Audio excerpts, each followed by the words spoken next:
At Arizona State University, we've made online education better, smarter, and more personalized, so you can go further in your aspiring field. I decided to pursue medicine once I realized that ASU did have the online program for biological sciences. You're still required to learn the same curriculum. You're still being tested on the same content that anyone would be tested on in person. The comprehensiveness of the program prepared me so well for medical school.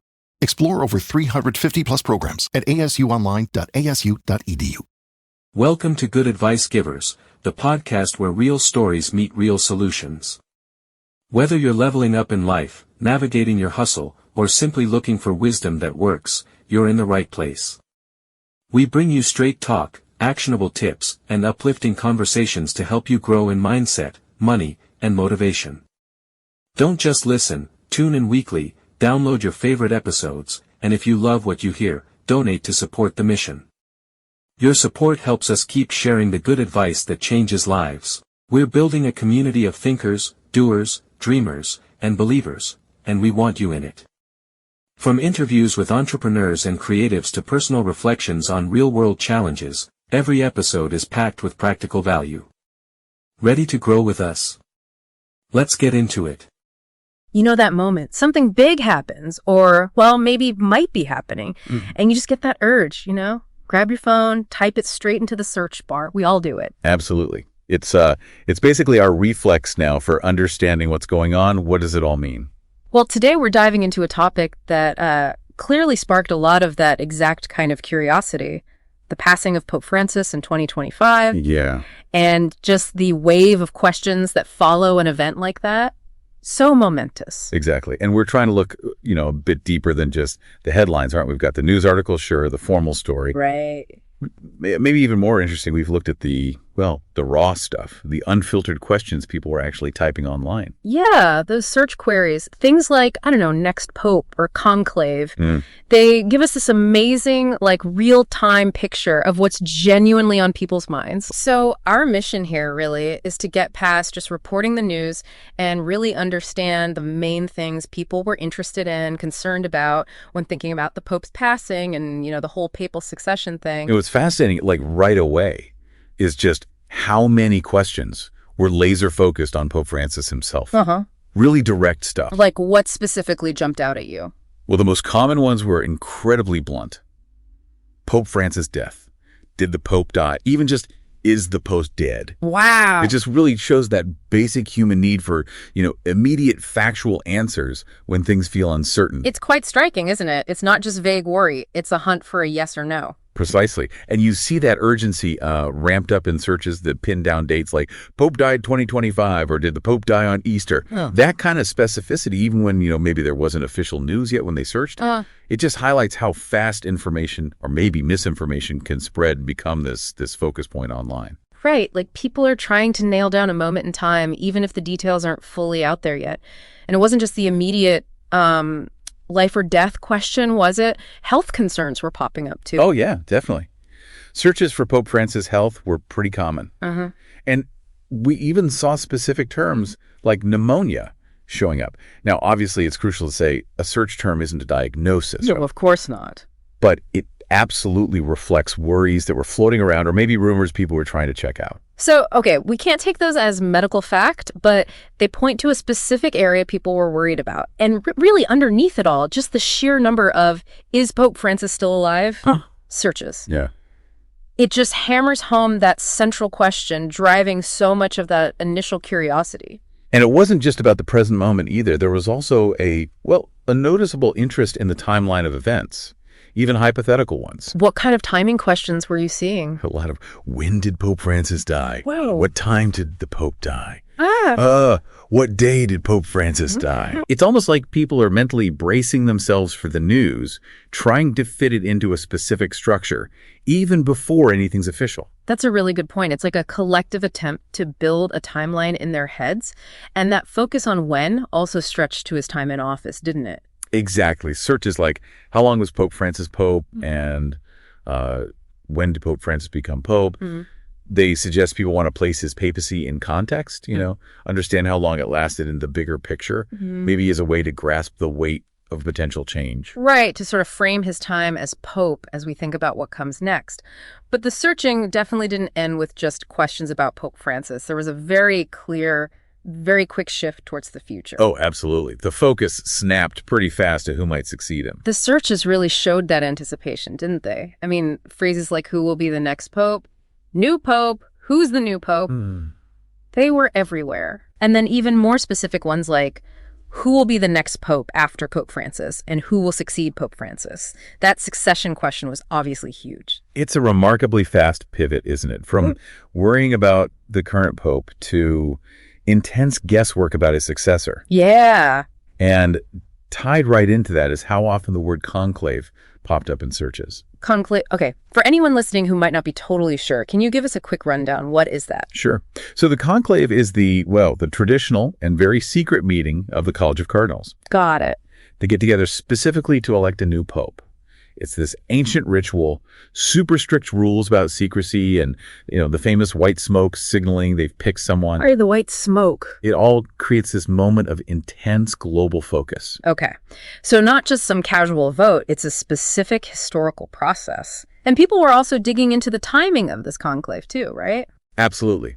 Tons of queries like, when will the next pope be elected? When will the conclave begin? When does the conclave start? And even how long does it take to elect a new pope?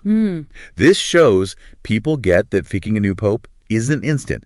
It follows a set procedure, and there's usually an expected time frame. So there's definitely an awareness of a process, a timeline involved. Yeah. And then naturally the speculation kicks in. Who are the likely candidates? Exactly. The guessing game begins. Looking at the search data, we saw several names popping up a lot. Luis Antonio Tecolo, sometimes spelled Cardinal Tagle. Okay. Cardinal Dolan, Cardinal Kevin Farrell, Cardinal Sarah Pietro Parolin. Sometimes that came up as Cardinal Petro Parolin. Interesting variations. Yeah, and Timothy Dolan, sometimes just Timothy Dolan. Right, these are definitely names you hear often in discussions about potential successors, the papabili, as they sometimes call them. The popables. Exactly. It's that informal term for cardinals, seen as potential candidates. The fact these names show up so much in searches probably just reflects the media coverage and expert opinions people are saying. And it wasn't only specific names. There were also broader searches showing just a general interest in the whole field of potential candidates. What kind of broader searches did you see? Phrases like next pope candidates, who is likely to be the next pope, candidates for next pope, and even just who will replace Pope Francis. Right. It suggests people are trying to get a handle on who's in the running, what the overall landscape looks like. It really does feel like this global guessing game, trying to predict the next leader for the Catholic Church. We even saw searches like next pope odds, like people are trying to handicap the race. Oh, that's a natural human thing, isn't it? Trying to predict big outcomes. It's true. And those perceived odds, they often reflect a mix of things, someone standing in the church hierarchy, their perceived influence, that sort of thing. Now, you mentioned context earlier, and it's interesting how we also saw searches looking back at previous popes. Yes, that historical angle is quite telling. We saw searches for Pope John Paul II and Pope Benedict XVI, his immediate predecessors, and specifically questions about Pope Benedict's death, like when did Pope Benedict die? Yeah, and simpler ones too, like who was the pope before Pope Francis? Even the phrase, the two popes, which, could be about the movie. Right, the film. Which is that time when both Benedict and Francis were alive.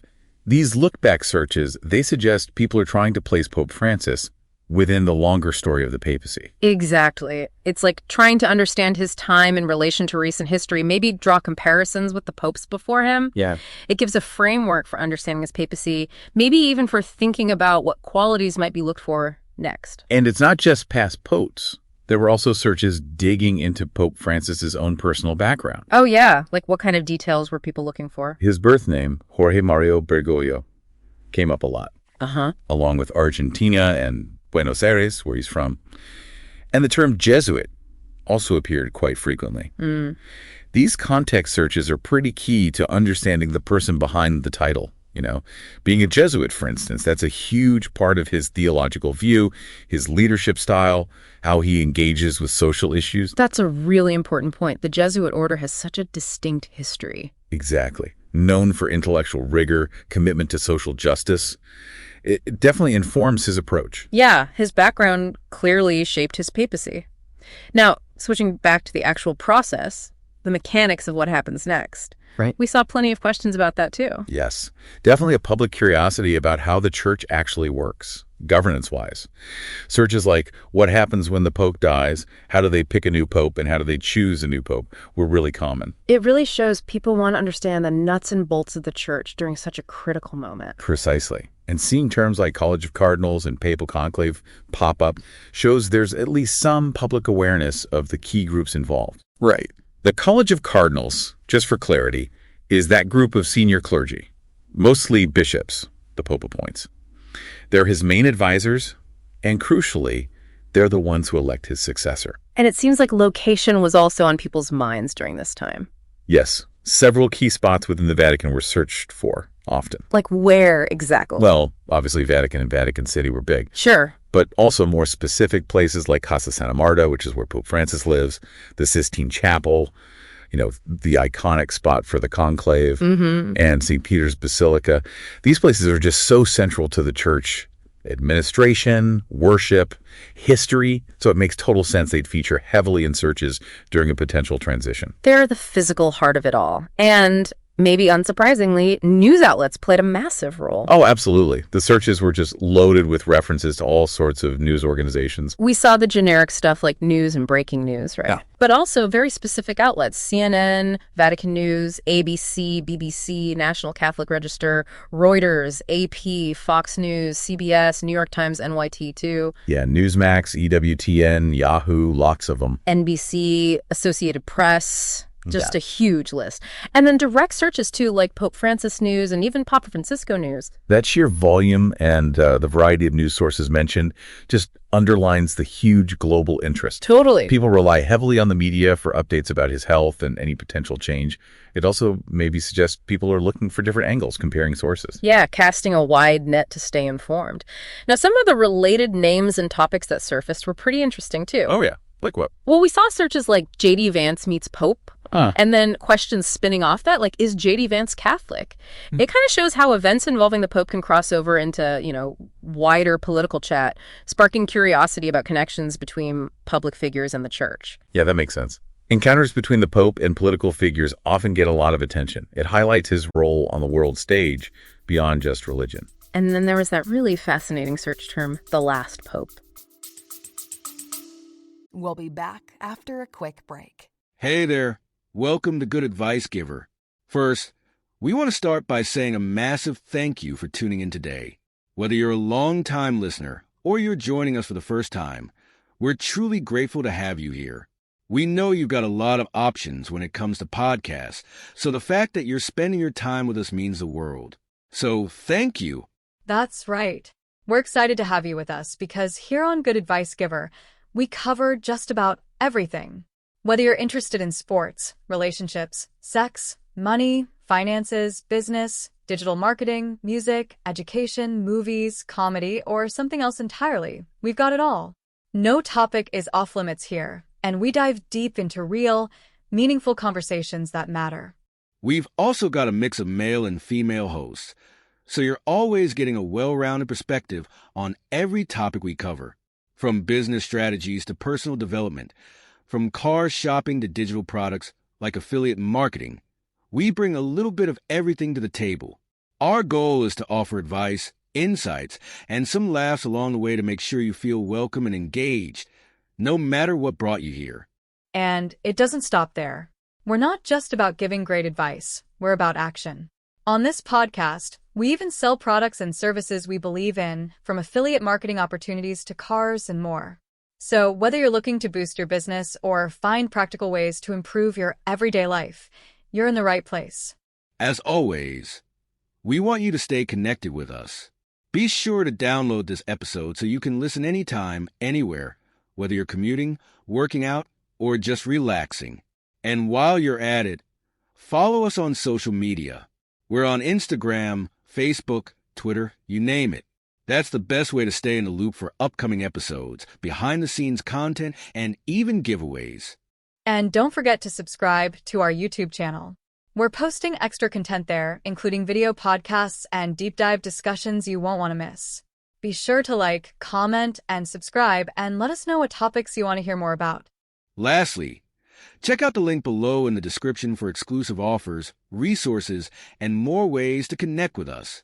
We're here for you, and we can't wait to bring you more valuable content. Thanks again for tuning in to Good Advice Giver. Let's get started. The last pope.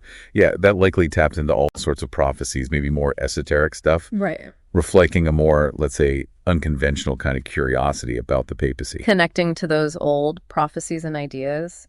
We also saw a lot of searches that felt more personal about Pope Francis himself. What kind of personal things were people looking up? Things like Pope Francis quotes, his teachings, his age, Pope Francis' age, even Pope Francis' net worth, which always seems like a slightly odd one in this context, but it pops up. Also searches about his recent activities, Pope Francis' last appearance, his final words, Pope Francis' last words, and even the pretty somber question, where will Pope Francis be buried? Those personal searches, they just show a natural human interest in the person holding such a massive role. People are curious about his life, his ideas, and yes, the details around his eventual passing, including those traditions like papal burial. And finally, we also saw those broader general terms like just popes, pope history, and Catholic Church showing a kind of baseline interest in the whole institution. Right. And then loads of very direct, almost informal searches like pope dead, pope dies, pope passed away. Plus, actually, a surprising number of typos and variations on his name, like Pope Franco's, Pope Francis, all sorts. Yeah, that huge range of searches, from the very formal to the super casual, the specific to the general. It really highlights two things, doesn't it? What's that? One, the enduring global fascination with the papacy as an institution. Yeah. And two, that very immediate, almost urgent need for up-to-the-minute info during a time of potential change. Okay, so pulling this all together, after digging through all these searches in the news context, what are the main takeaways? What does it all tell us? I think you can boil it down to a few key areas of intense public focus. First, there's that very immediate direct concern about Pope Francis' status. The basic question, is he still alive? Right, the fundamental question. Second, if a transition is happening, there's a huge focus on the timing. When did it happen, or when might it? Third, a clear curiosity about the process, or the complex, maybe slightly mysterious process of picking a new pope, especially the conclave. And finally, maybe the most visible thing is just widespread speculation about who's next, who are the front runners. So immediate status, timing, the selection process, and potential successors. Exactly. These search patterns, they really give us this fascinating, unfiltered peek into the global consciousness around such a key figure and, such a historically huge institution. Yeah. It shows this mix, people wanting clear, fast information, but also being aware of and curious about these long-established procedures. And, of course, that very human habit of looking ahead and wondering what's coming. It really is a snapshot of a world watching, waiting, and wondering, isn't it? So maybe for everyone listening, as you keep following the news, maybe doing your own searches, just think about the incredible historical weight, the global impact of choosing a new leader for over 1 billion people. Yeah. It's this ancient process playing out right now in our super modern, super connected world. Hopefully this deep dive has given you a bit more insight into the kinds of questions being asked and maybe why they matter. You know how sometimes a big question pops into your head and, the first thing you do is grab your phone and type it into a search bar? Oh, absolutely. Happens all the time. Well, today we're diving into a topic that's clearly on a lot of minds right now, Pope Francis. We've been looking at what you've actually been searching for, the news headlines you're seeing, and the terms that are really spiking things like conclave, next pope, even specific names of potential successors. Right.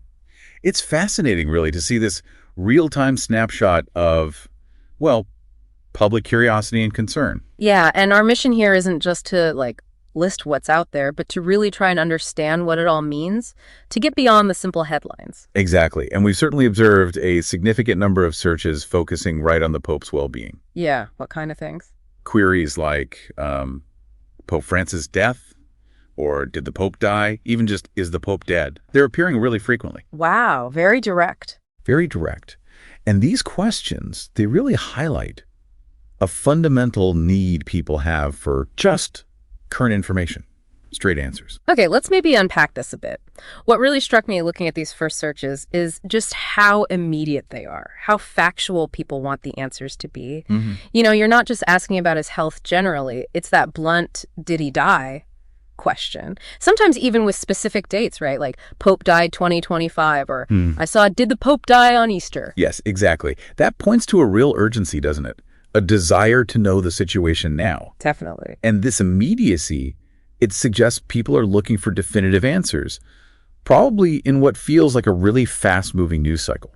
And we're seeing health concerns too, right? Not just the life or death question. That's right. Related health concerns are surfacing. Searches for Pope Francis' health generally, but also specific things like pneumonia are appearing. Okay, but just to be clear, seeing pneumonia in a search doesn't mean that's a confirmed diagnosis or anything. Oh, absolutely not. But it does show maybe a particular concern or rumor that's circulating, you know, something people have heard and are checking. Gotcha. And really, at its core, the sheer number of searches for, is Pope Francis still alive, just underscores the central question on seemingly everyone's mind. And it's not just about right now, is it? I noticed a really specific interest in, like, the timing of things.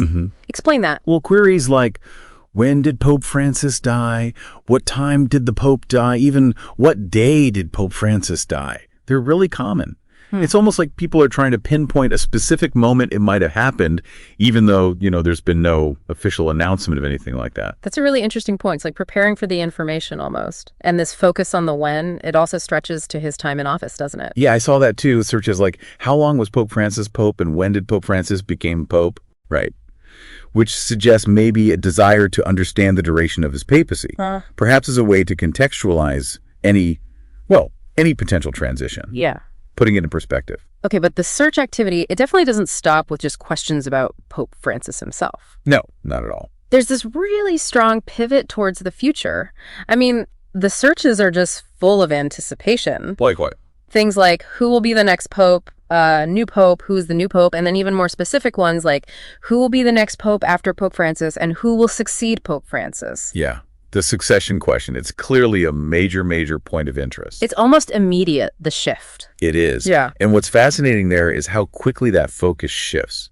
The term conclave also pops up frequently in searches connected to succession. Right. Conclave. Can you quickly explain that? Sure. So for anyone unfamiliar, the conclave is that very traditional, highly secretive meeting of the College of Cardinals. They gather specifically to elect a new pope. Got it. And people are asking about the timing of that too. Oh, yeah. People are definitely inquiring about the timeline. We see, when will the next pope be elected? When will the conclave begin? When does the conclave start? And even how long does it take to elect a new pope? So there's an awareness it's a whole process? Exactly. It shows an understanding that this isn't just random. It's a structured process. Yeah. And it has a kind of expected duration, more or less. And then, of course, the speculation starts. Who's it going to be? Right. The guessing game. Your searches, our searches, they're bringing up quite a few names. Things like Luis Antonio Tagle, Cardinal Dolan, Cardinal Kevin Farrell, Cardinal Sarah. Harvard Sarah, yeah. Cardinal Tagle, Timothy Dolan, Cardinal Pietro Parolin. Lots of variations on those names. Those are indeed names that often circulate in these kinds of discussions about potential successors. The Papabili, as they're sometimes called. Right. The fact that they're appearing so much in searches probably reflects the media coverage people are seeing, you know, expert opinions they've read or heard. And it's not just names, right? There are broader searches too. Yeah, we also see things like next pope candidates, or who is likely to be the next pope, or candidates for next pope. It shows a general interest in just who's in the running. What's the field look like? It really is like a global guessing game. I mean, we're even seeing searches like next pope odds, who will replace Pope Francis. It suggests people are trying to figure out who the front runners might be. Well, that's probably a natural human thing, isn't it? Yeah. Trying to predict the outcome of really big, significant events. True. And these odds, they often reflect a mix of things, perceived influence, maybe. Yeah. The standing of these individuals within the church hierarchy, things like that. Now, it's interesting you mentioned context before, because there's also a bit of looking back happening in the searches. Ah, okay. How so? We're seeing searches for Pope John Paul II and Pope Benedict XVI. Right, his predecessors. Yeah, and specifically queries about Pope Benedict's death too. When did Pope Benedict die, for instance? There's also the simple, who is the Pope before Pope Francis, and even the phrase, the two popes. Right, which could refer to the movie or the actual situation for a while there. Could be either. But it suggests people are trying to place Pope Francis within a kind of historical timeline, you know? Yes, I think if we connect this to the bigger picture, these searches really show an effort to understand the current papacy in relation to recent history. Remembering his predecessors, it gives a framework, maybe, for understanding Pope Francis's own time as Pope. And maybe for thinking about what comes next. Exactly. Perhaps anticipating what qualities or, approaches might be sought in his successor. We also see searches that give us a bit more personal background on Francis himself, like Jorge Mario Bergoglio. His birth name, yeah. Along with Argentina and Buenos Aires. And the term Jesuit comes up quite a bit. Mm-hmm. And these contextual searches, they're really key to understanding the man, behind the title. How so? The Jesuit part? Well, his identity as a Jesuit, for example, that's seen as a really significant aspect of his approach to theology, to leadership, to social issues. Yeah. The Jesuit order has this long, distinct history within the church.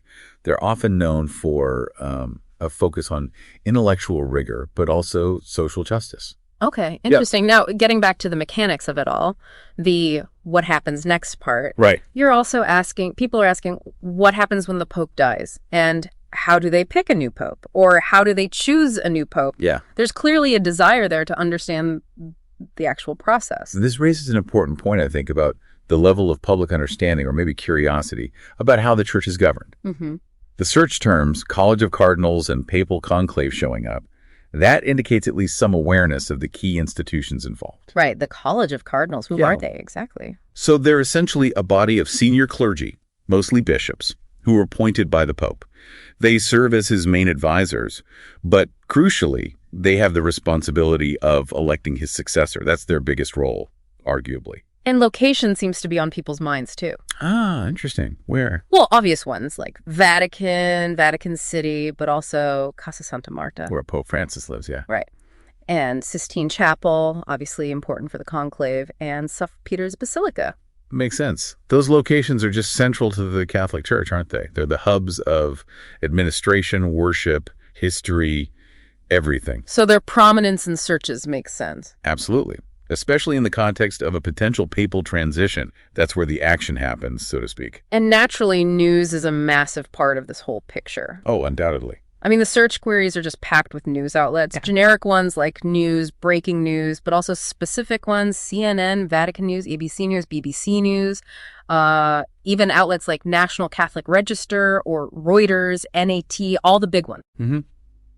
Fox News, CBS. Yeah, tons of them. And direct searches, too, like Pope Francis News or even Papa Francisco News. The sheer volume of those news-related searches, it just underscores the huge global interest in Pope Francis, doesn't it? And the widespread reliance on media for any kind of updates. Totally. Now, some of the related figures and topics that pop up are quite interesting, too. Oh, like what? Well, we see J.D. Vance meets Pope, and then related questions about his religion. Is J.D. Vance Catholic? Things like that. Okay. It just shows how these papal events can kind of intersect with broader political or public discourse, you know? Yes, encounters between the Pope and, public figures often generate that kind of interest and maybe speculation. It highlights the Pope's role on the world stage beyond just the church. We also see a few other names like Peter Turkson, Jonathan Pryce. Probably from the Two Popes movie again. Likely. And the really intriguing search term, the last Pope. That one likely connects to various sort of interpretations and prophecies throughout history. It reflects maybe a more esoteric kind of curiosity surrounding the papacy sometimes. Nostradamus predictions, things like that. Right. We also see a more personal interest in Pope Francis himself. People searching for Pope Francis quotes. His teachings, yeah. His age, Pope Francis' age. Even Pope Francis' net worth, which is always a strange one for a pope. Always comes up, yeah. Questions about his last appearance or last words. And then the rather somber query, where will Pope Francis be buried? These personal searches, they reveal that, natural human curiosity about the individual, don't they? The person holding this really significant office, people are interested in his life, his words, and, the details surrounding his eventual passing, including those traditions of papal burial. And finally, there are just broader terms floating around, things like popes, pope history, Catholic Church. General interest? Yeah, and a lot of very direct, almost informal queries, just Pope dead, or Pope dies, Pope passed away. Very blunt. Yeah, plus loads of variations and misspellings, Pope Francis, Pope Phronasis. It's a real mix of formal and informal ways of asking. And that wide array, I think it demonstrates both things simultaneously. That general, enduring interest in the institution of the papacy itself, and also a very immediate, almost urgent need for up-to-the-minute information, however you phrase the question. Okay. So taking all of this in, this whole stream of searches and questions, what are the main takeaways from this deep dive? What does it really tell us? Well, I think it really seems to boil down to a few core areas of intense interest. Okay. First, there's that very direct concern about Pope Francis's current status. Just, is he okay? Is he alive? Right. The fundamental question. Second, if a transition were to happen, people are very focused on the timing of that event. When did it or when might it occur? The when. Got it. Third, there's a real curiosity about the intricate process of selecting a new pope, particularly that whole mechanism of the conclave. How does it actually work? And finally, maybe most prominently in some ways, there's just widespread speculation about who the potential successors might be. Who's next? The who. So status, timing, process, and successors. That's a very accurate summary, I think. These search trends, they offer this fascinating glimpse into the global consciousness, really, surrounding such a pivotal figure and, frankly, a pivotal institution. Yeah. It reveals, I think, a desire for clear information, definitely an awareness or at least curiosity about the established procedures, and just that natural human interest in what the future might hold for the Catholic Church. It truly is a snapshot of a world watching and waiting and wondering. So maybe a final thought for everyone listening. As you continue to see headlines or maybe even type more questions into that search bar yourself, perhaps consider the immense historical weight, and the worldwide implications of selecting a new leader for over 1 billion people. It's huge. It's this ancient process unfolding right here in our very modern, very connected world. Hopefully this deep dive has given everyone a bit of a clearer lens, maybe, through which to view any future developments. Today is your lucky day. Today is the day that our $3 website works for you, paying you directly to your PayPal daily. Imagine $3 ongoing continuous payments to your PayPal account. Imagine falling asleep and waking up to $300 in your PayPal account. How would this make you feel? How could this help you? What bills could you pay? What kind of fun could you have? What does that retirement look like now? All for a one-time payment of $3. This website is DFY done for you, fully built and completely hosted, and never stops collecting payments for you. You have spent $3 on coffee on a regular, but that coffee won't help you create multiple streams of income. Click the link below.